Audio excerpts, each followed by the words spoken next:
everybody. Welcome to the Gapology Guys, your leadership podcast where we discuss improving your leadership, identity, mindset, behaviors, and purpose. For more information on everything we discuss here, head on over to gapology.org, where you'll find links to our books, our courses, our blogs, and all sorts of other things. And let's go ahead and jump in here. So, Mark, how you doing?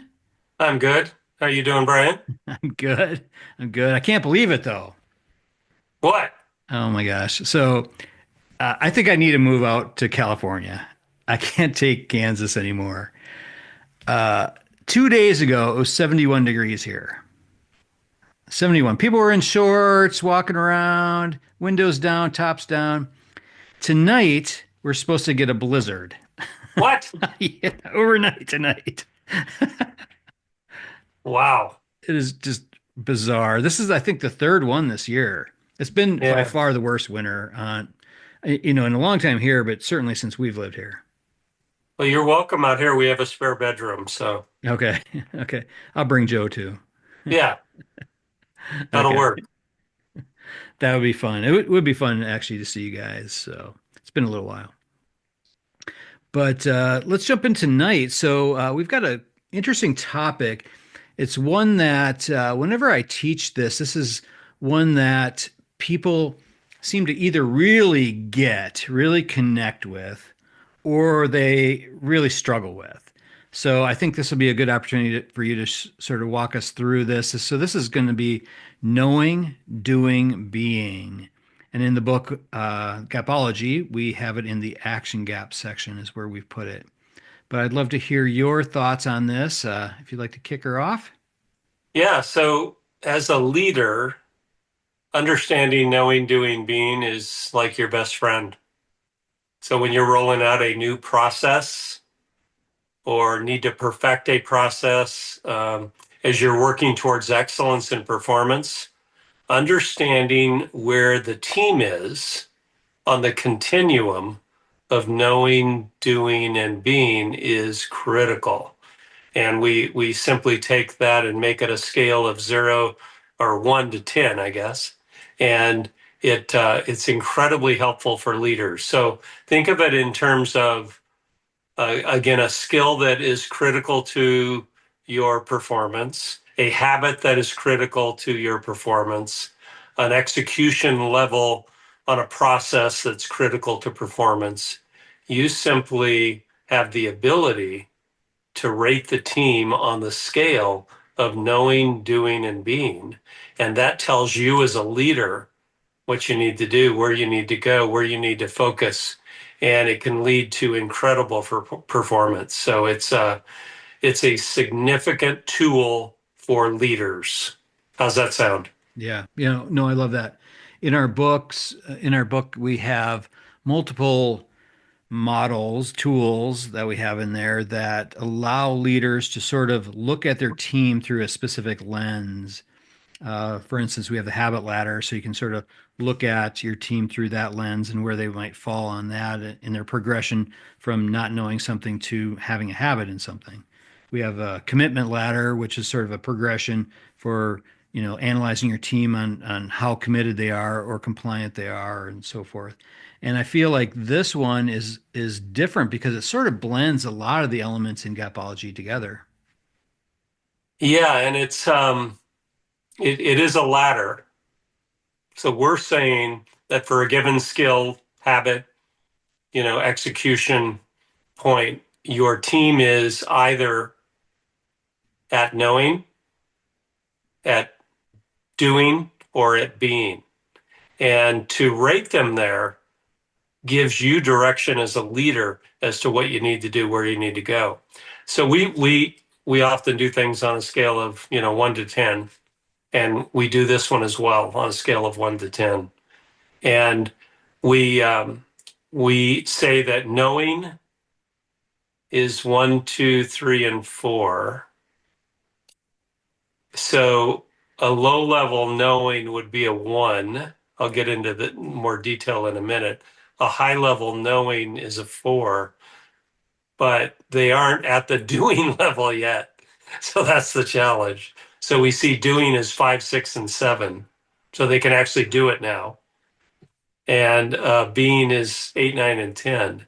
And the sweet spot we have found, this is sort of giving away the secret, the sweet spot is 7.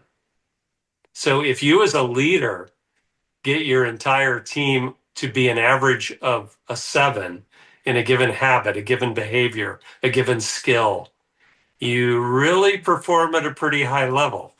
It'd be easy to say, yeah, we're going to get to a 10 for everybody, but on average, a 7, you are rocking. So when you get the group, picture this, to a high level of doing, picture the habit ladder, which we've talked about over and over again, a key to gapology, being fully executed. That's probably a 7. That probably gets to a 7 at that point. You can go beyond that, but that's where it's at. So it's a great tool for a leader because, again, for a given initiative that may be rolling out or whatever, you can rate the team and fully understand then what you need to do to move to the next level. What do you think? Yeah, I love that. And you had mentioned when we did the T times M equals P, that rule of 49. So I love this as Oh, this is that's sort of true. that rule Seven of by seven. seven. 7 by 7. Yeah, exactly. Sort of fits together. Yeah, yeah, yeah. Oh, that's so. And the rule that the talent times mindset equals performance ties directly into the knowing, doing, being. So yeah, you're correct. 7 by 7, 49 is a magic number for T times M equals P, and 7 is a magic number for knowing, doing, and being. Yeah. So Yeah, wow. there's one other thing too that I caught there that you were saying. This gives you the information as a leader to take action with your team. And that's really the key piece is that all of these ladders, when you're rating your team, it's really a reflection of you as the leader. Yeah. Yeah, you're only as good as your team. As Yeah. your team's performance. Right. So you need to own it. They're a reflection of you. So when you grab that mirror and look in it, it's all about you. So what the other thing we found as it relates to gapology is that at the being level, action gaps are closed, period. And that's what you're trying to get to with gapology. Think about that. So knowing, doing, being, the understanding of that and the execution of that gets you to action gaps closed. And wow, how fantastic is that? So, and again, it can be a skill, it can be a behavior, it can be a new process. Knowing, doing, being works for you as a leader to measure it. It's your best friend. It's a tool that will help you perform at a very high level. Yeah. Yeah. And I think one of the key pieces people should remember here too is that when you're rating your team with any of these ladders or whatever that we have, specifically with this, is that you can apply it sort of as an overall ranker or rater, I guess, tool for your team. But you can also do it for project specific uses as well. So someone might be at a high level doing or at the being level in one project, but in another project, they might be much lower. So sort of look at it through both those lenses as Mark goes through this. Absolutely. Every initiative, key performance indicator would have its own separate knowing, doing, being. That is correct. Important to look at it that way. Well, let me walk the group through what those levels equal. So picture it as a three-step ladder, at least initially. So knowing means they can speak to it. They could explain it maybe. They could describe it. If they can't do that effectively, they're at a very low level knowing. So we would just plug them in at a 1.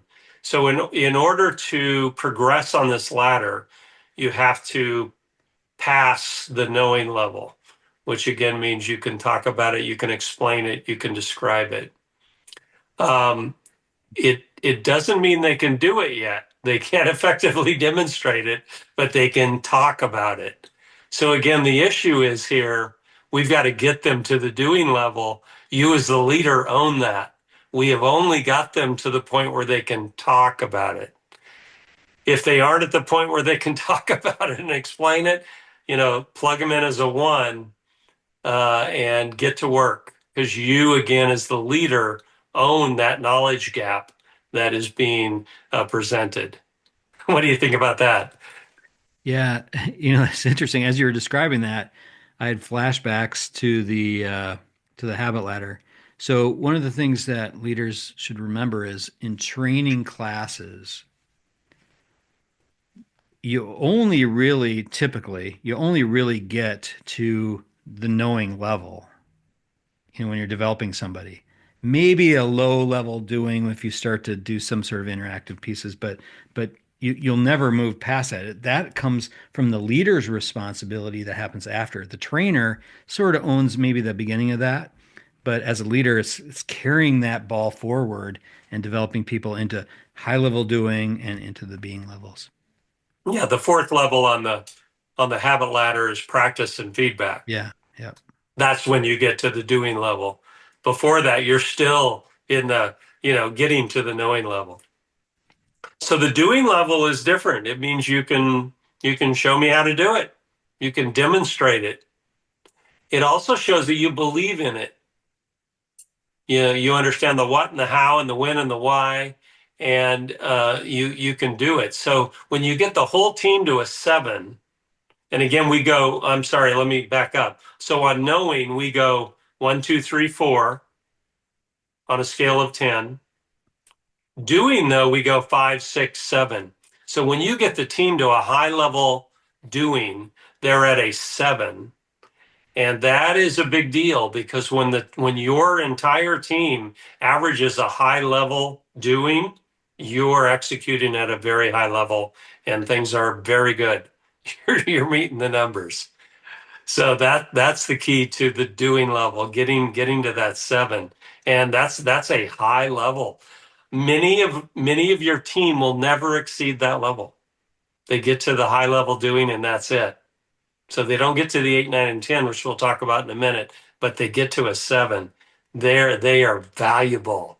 They are top performers, and they are you know the steady group that makes it happen every day.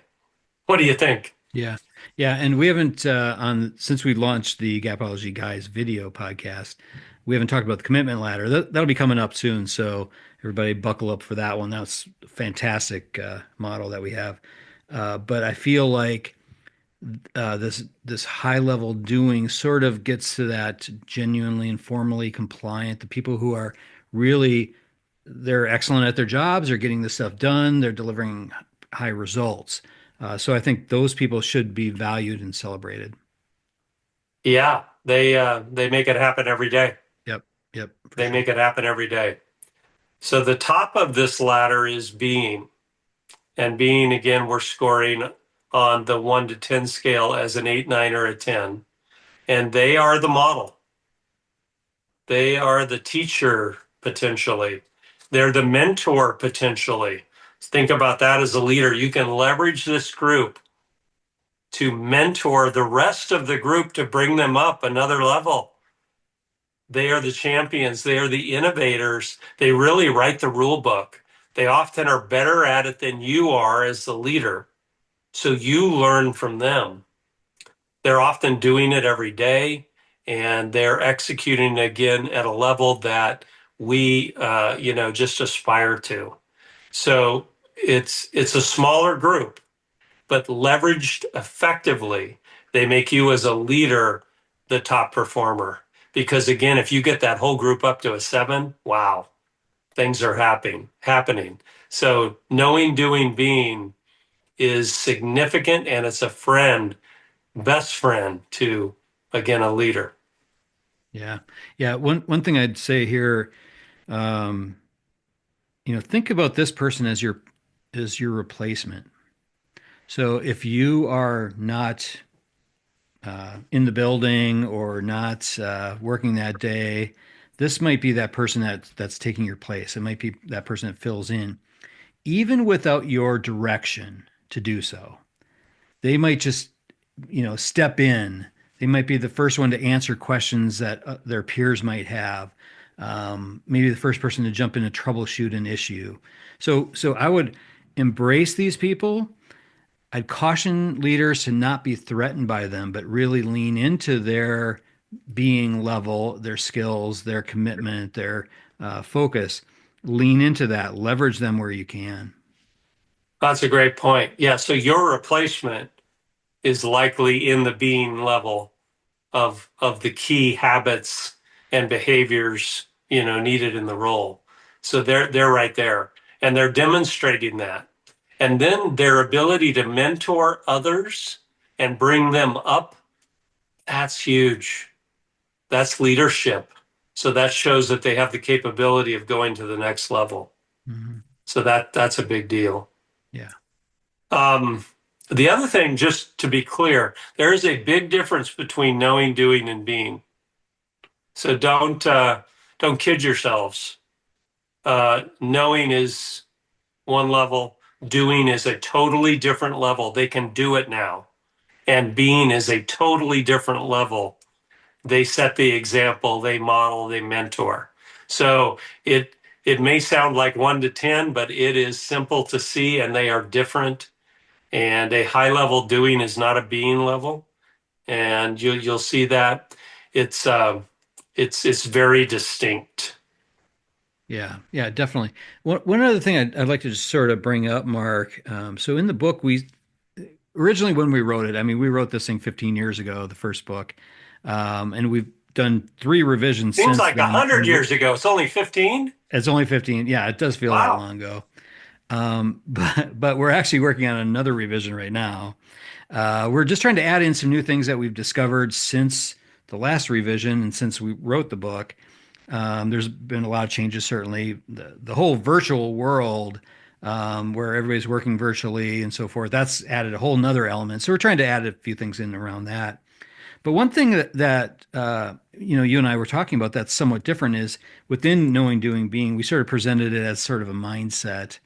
But now it's somewhat different. We sort of look at it through a different lens since we've been teaching it. Do you want to sort of walk everybody through that? Yeah, I think as we revise the book for the 15th anniversary edition, which will come out later this year, hopefully, we would speak to knowing, doing, being as part of an extension of the habit ladder, and it would be rating the skill levels and the behaviors that are critical to your performance, those things that have to be executed. And so it's less about a mindset. Mindset's certainly part of it, but it's really about that skill, that behavior, that habit that the team has to repeat over and over again. And I don't know if we effectively communicated that 100 years ago when we wrote the book. Yeah, yeah. When we did it on tablet and that kind of thing. Now it's on Yeah, paper. 2010. You think about the things that have changed since. Yeah, Well, we finished it in 2010. We started writing it in '08, yeah. Oh, probably. wait. Yep. And it's a lot of things have changed. So anyhow, it we see this differently. We actually view knowing, doing, being as being more significant to you as a leader. So as you buy the new anniversary edition of Gapology, make sure you pay close attention. Yeah, yeah, for sure, for sure. So do you want to walk us through a few scenarios on this? Yeah, so we have seen scenarios where the leader is at a being level in a significant behavior, habit, skill, and we've seen that bring the whole team up. And so think about that. If you can achieve being level, it really might, propel the team to a different level. When the leader is at a knowledge level or a low level doing, it can lower the performance of the team. So just be careful, and based upon what you are measuring by knowing, doing, being, make sure you're clear on where you need to be, because it can impact the team. We've seen in a retail environment, if you just took customer service, for example, we've seen leaders that expected the team to be awesome with customers, yet they just walked by them like they didn't exist. That doesn't support knowing, doing, being, and getting to the higher level. You as a leader need to, present significant doing level at least of the service skills you would expect in that scenario. So think about it in terms of what you're measuring, but you as a leader need to look at your impact on the team because you impact the team. They watch everything you do. Yeah. Yeah, for sure. And I would also say define what's most critical for your organization and make sure that your leadership team, so if you lead other leaders, make sure you're getting everybody to being, because they do set that example for everybody else. In fact, I have an example where I was working in an organization years ago, and the business had nothing to do with this, but my direct supervisor was super passionate about philanthropy work. I mean, this is what really, really drove him. This was his passion. He lived at that being level. And and then the group of call center people that we were working with, that normally they were just doing their normal job, but once he took over this team, everyone all of a sudden just almost overnight became passionate about giving back to the community. It really became an infectious thing within the team. So I think it's important to sort of take a step back, look at, use your leadership rhythm to block time to define what's most important, what's creating the biggest impact in your organization, and define that and then get to that being level in that area. Yeah, no, that's excellent. So the other thing we believe is that as a leader, as you rate your team on this 1 to 10 scale, knowing, doing, being, again in a specific behavior, skill level, habit that's required, uh, those that are at 8, 9, and 10, assign them to mentor others, and you can bring the whole team to a different level. They can train. They can spend the day together and model a behavior. They can mentor, and they really can bring others, to a different level. Once you've done that, you are finding, as we mentioned earlier, the leaders of the organization potentially in the future. That's a big deal. And so again, you need to assign that. So consider that. Um, Depending on what it is, give them the assignment of mentoring specific individuals in this skill, behavior, habit that is key to the organization, and it really can move the entire group to a higher number. So again, when you get to that 7 as an average overall, performance is off the charts from what we've seen. Yeah, yeah, definitely. So how would can you sort of, and I'll try to put an image on the screen here so people can see this, but can you sort of describe how you would chart this all out?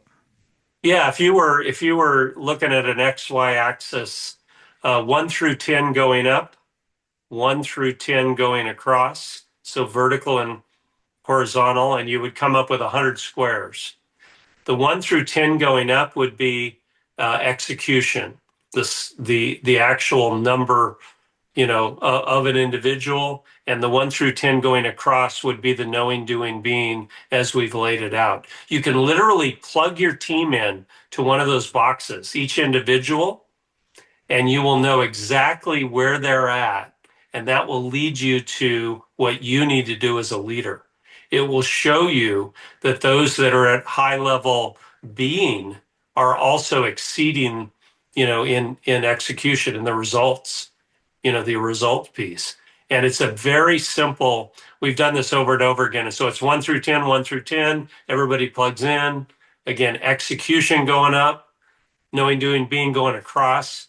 It tells you as a leader what you need to do. It becomes a map. So if you're rolling out a new process, this becomes an incredible tool. You quickly know what to do. And then you do it again a week later and again a week later, and you see the movement. And again, you understand what to do. So when you want to become great at something, knowing, doing, and being is an incredible tool. And this 10 by 10 simple matrix works like magic. Yeah. Yeah, definitely. And one thing to remember is that this is for you as a leader. It's not something you're going to post up on the wall and that kind of thing necessarily, but this is something for you to look at and say, all right, so what can I do differently as a leader? How can I help each of these team members move up this ladder here? Yeah, we have used it in meetings where the leaders had to come up and show us where their team was, but we wouldn't necessarily share it with the team. But it gives you great direction as a leader on how to have, you know, top performance. So it's a significant part of gapology and closing the action gap and and achieving great results. Yep, absolutely. Well, I think this was good, Mark. Any final words?